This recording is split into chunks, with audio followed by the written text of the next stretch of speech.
My name is Emma Hart, and last Thanksgiving, my dad didn't wait for dinner to tear me down. He did it before the turkey even reached the table. One hand on his beer, the other holding his phone, he filmed me setting plates like I'd done every year. 14 seconds later, the video was online with a caption that burned through me. "Look at this failure. She was always a servant." My siblings laughed. My mom looked away. I didn't. I grabbed my purse, walked out, and left them with the silence they created. Silence that would cost them more than they expected. My dad didn't wait until dinner to humiliate me. He did it before the turkey even hit the table. One hand on his beer, the other holding his phone, filming me as I lined up plates and silverware like I'd done every Thanksgiving. 14 seconds later, the video was on Facebook. Caption read, "Look at this failure. She was always a servant." My siblings laughed. My mom looked away. I just stood there, napkin in my hand, feeling my face burn, while the house filled with laughter that wasn't mine. I didn't say a word. I picked up my purse, walked out the front door, and didn't look back. By the next morning, their phones were buzzing for a different reason, because the servant they mocked had finally stopped serving. Before I tell you the rest, tell me, where are you watching from? So I know I'm not the only one who's had to walk away from family to find peace. Thanksgiving had always looked the same in our house. The same chip dishes, the same football noise leaking from the living room, the same rule that nobody said out loud. I worked. They watched. Every year I told myself it was fine, that keeping the peace was better than starting a fight. But this time, something cracked the moment my dad hit post. He didn't even glance at me after uploading that video. He just laughed and said, "Relax, Emma, it's a joke." Sloane snorted without looking up from her phone. Jason muttered something about me needing a sense of humor. And my mom, Maria, just stared at the oven, pretending the turkey needed her full attention. That's what she always did, pretend. I'd been the family's fixer since I could remember. The one who worked 2 jobs, paid off small debts, lent money, stayed quiet. When bills piled up, I stepped in. When my sister overdrafted her card, I covered it. When my dad wanted a new grill, I ordered it on mine. Somehow, responsibility turned into servitude. That night, sitting alone at Aunt Ruth's kitchen counter, I finally replayed the video. 14 seconds. No music, no context, just me folding napkins, the caption glowing beneath it. "Look at this failure. She was always a servant."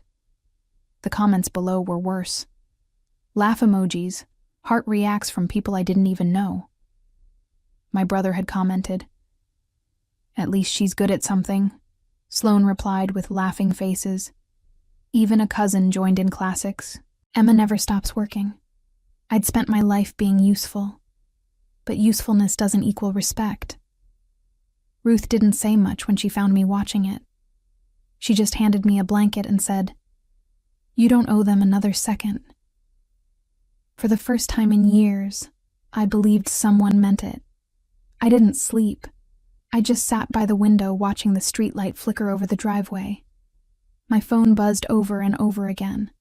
Texts from Jason, my mom, even my dad, each one shorter and colder than the last. None of them said sorry. Not one asked if I was okay. By morning, something inside me had shifted. It wasn't rage, exactly. It was the absence of it. Like the moment after a storm when everything's quiet. But you know, the world isn't the same. I closed my laptop, slid my phone across the counter, and whispered to myself, "They can laugh all they want. I'm done playing the servant." The next morning, the air felt sharp enough to cut through thought. I walked outside before the sun came up, still in yesterday's jeans, the sky bruised with gray. Ruth's porch smelled like coffee and rain. She didn't ask what happened. She already knew enough. That's what made it easier to breathe. No questions, no pretending, just quiet. By 8, my phone buzzed again. Sloan, her name lighting up the screen like static. The message was short. Why can't I withdraw $2,000 from your account? No hi, no apology, no mention of what had happened the night before. Just entitlement, raw and casual, like she was asking me to pass the salt. I stared at the screen so long the words blurred. Then I laughed, a dry, humorless sound that startled even me. I closed the joint account hours earlier, transferring every dollar I'd saved into a private one. After the Facebook post, after the silence, after the years of being the one who paid and cleaned and forgave, it finally clicked. They didn't love me for who I was. They loved me for what I did for them. Sloan sent another text. Are you serious? I need that money today. Then another. You're unbelievable. Bitter much. My fingers hovered over the keyboard, but I didn't type back. Instead, I scrolled through our old messages, years of her borrowing me, agreeing. Concert tickets, emergency car repairs, birthday dinner she promised to split but never did. It was all there, a digital record of every time I'd said yes when I should have said no. Ruth walked in, tying her robe tighter. You up early? She said softly. I think I just woke up from a really long dream, I replied. She didn't press for details, only nodded like she understood exactly what I meant. At noon, my dad's message arrived. You've always been dramatic. Grow up. That one didn't hurt. It confirmed everything I already knew. The same man who filmed me like a joke couldn't even fake remorse. It was almost freeing. I opened my laptop, started sorting through my finances, organizing bills and statements. The numbers grounded me. They were the only thing that made sense. What was earned, what was owed, what was mine. My savings stood at 21, 3, and 64. Every cent represented a piece of myself they'd never valued. I didn't feel angry anymore. Anger was loud, messy. This was colder, quieter, like the calm right before a controlled burn. That night, I wrote down everything. Dates, screenshots, notes. Not because I planned revenge yet, but because I needed proof that it all happened, that I hadn't imagined the pattern. Before bed, I placed my phone face down and whispered into the dark. I'm not your servant anymore. It wasn't a declaration. It was a fact it tucked. By Sunday morning, the silence from that house started to feel heavier than any insult. No calls, no texts, not even a fake apology. Just quiet, the kind that hums after a storm. I wasn't waiting for an olive branch anymore. I was waiting for clarity. And when it came, it arrived in another message from Sloan. This time, she didn't bother with a greeting.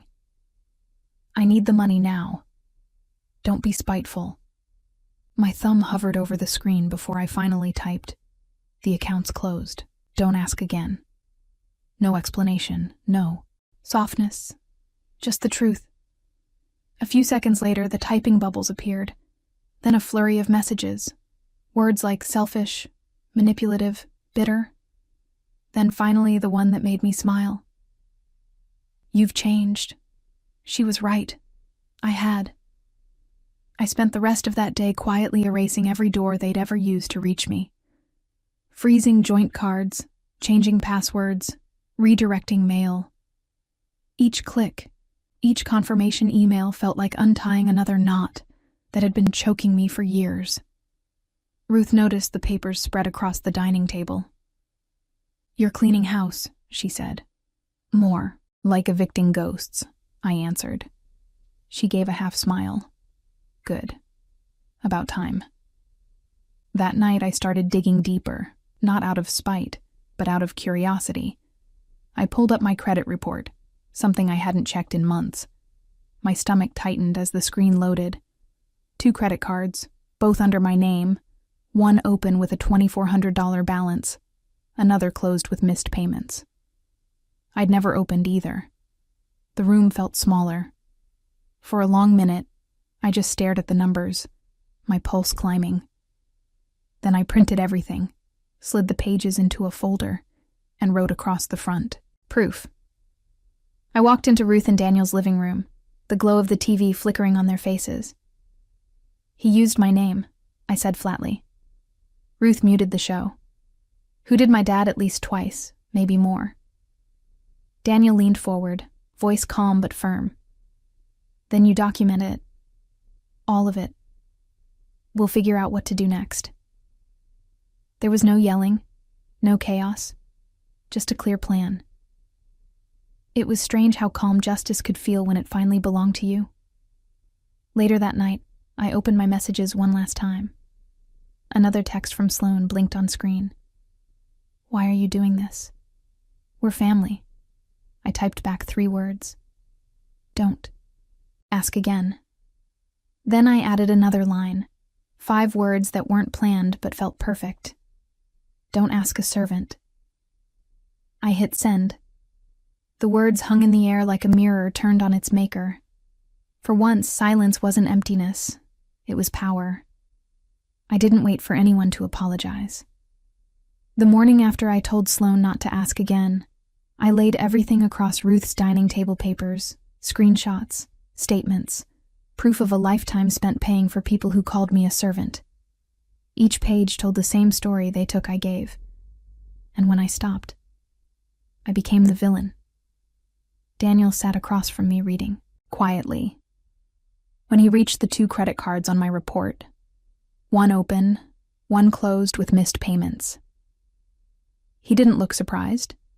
He just nodded once, the way someone does when the truth finally matches what they've suspected for years. Ruth called a lawyer, her friend recommended. The office was small beige walls and stale coffee smell, but the lawyer's voice was calm, factual. "Did you authorize these accounts?" "No." "Do you have proof?" "Yes." She wrote a list that sounded more like a to-do for justice. File fraud reports, freeze credit, notify the bank, contact relatives. It didn't feel like revenge. It felt like repair. That afternoon, I did it all. Every form, every phone call, every official word that took my story out of family gossip and into legal record. Each confirmation email was another knot untied. When I returned home, a new group chat had appeared on my phone. Jason Sloan and me.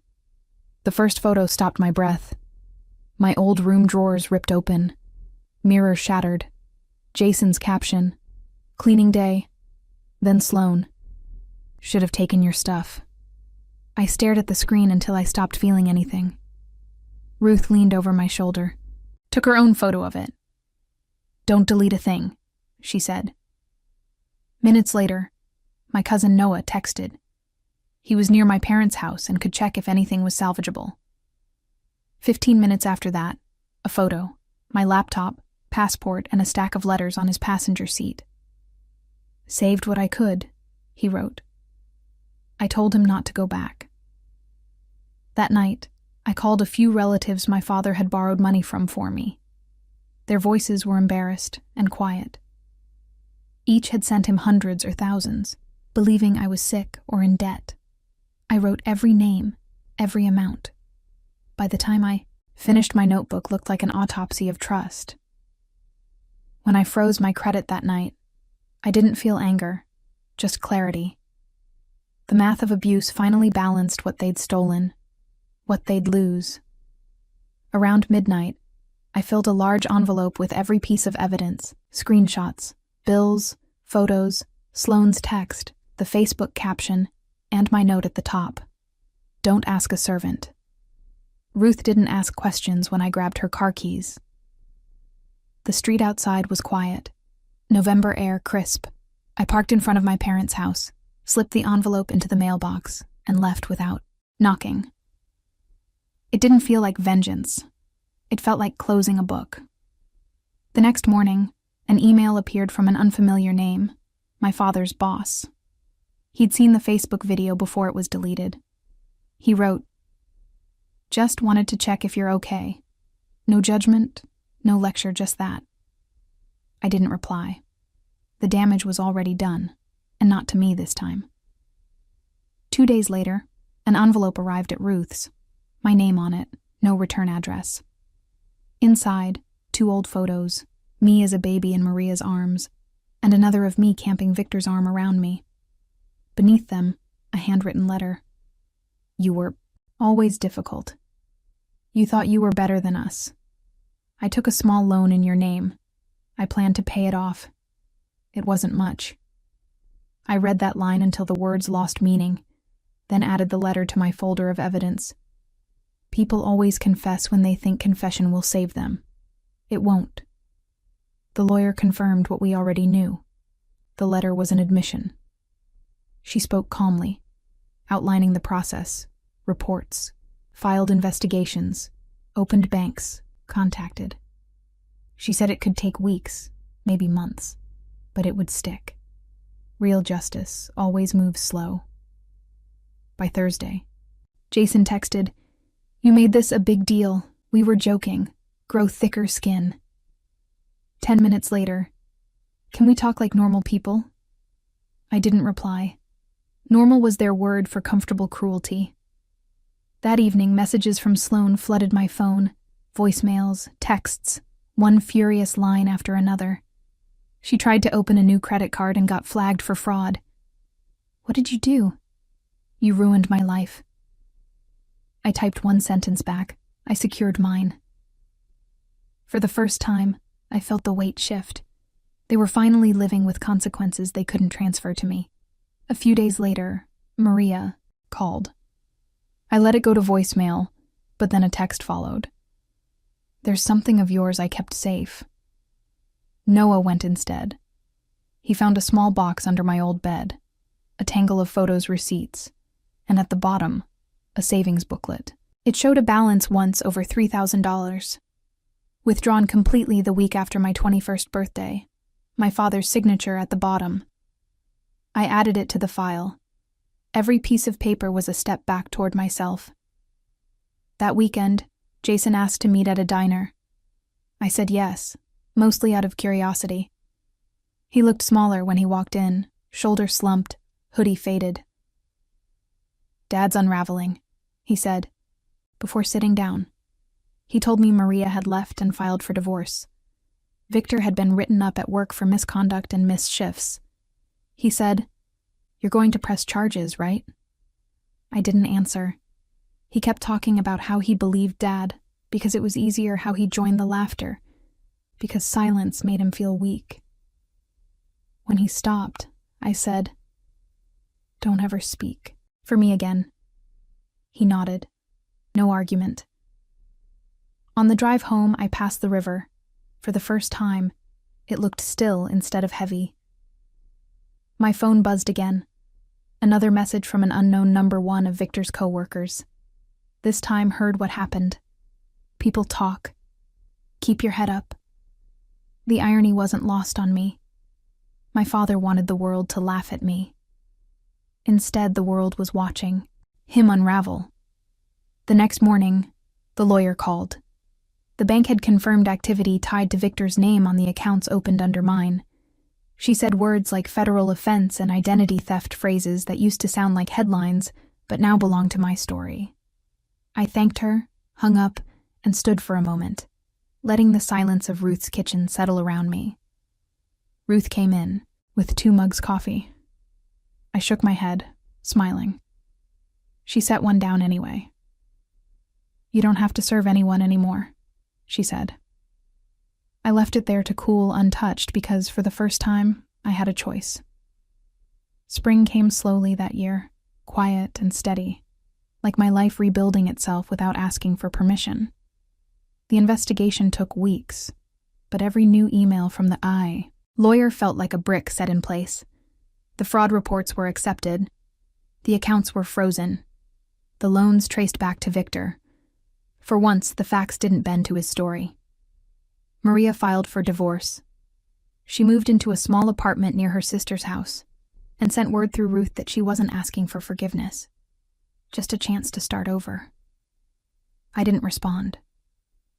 Some things are better left unfinished. Sloan vanished after her last outburst. The credit flag had followed her.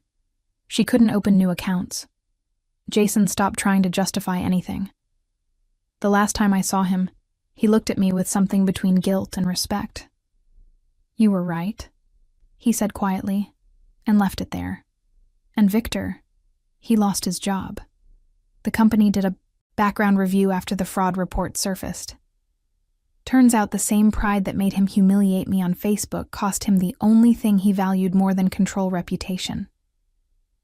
By April, my savings had climbed from 21 to almost 30,000. I took on a steady office job, nothing fancy but mine. The hours were calm. I slept, I ate. I learned what peace actually sounded. Like it wasn't silence. It was safety. Some nights I sat on Ruth's porch, the same spot where I'd first realized my world was falling apart. But now the air didn't sting. It just felt still. I wasn't angry anymore. I wasn't forgiving either. I was free. By the end of spring, I toured a small apartment near the river. The windows faced east, catching the first light, and the air smelled like something new. Ruth and Daniel offered to help me move, but I told them I'd do it myself. It wasn't pride, it was closure. I unpacked my things slowly, one box at a time. No noise, no panic, just stillness. My life was finally mine. People still ask what happened to my family. I tell them nothing happened. They just met the version of me that stopped apologizing. Victor lost his control. Sloane lost her access. Jason lost his excuses. But I didn't lose anything worth keeping. They once said I'd always be a servant. They were right about one thing: I did serve. I serve lessons they'll never forget. If you've ever walked away from family to protect your peace, share your story below. Someone out there needs to know they're not the only one.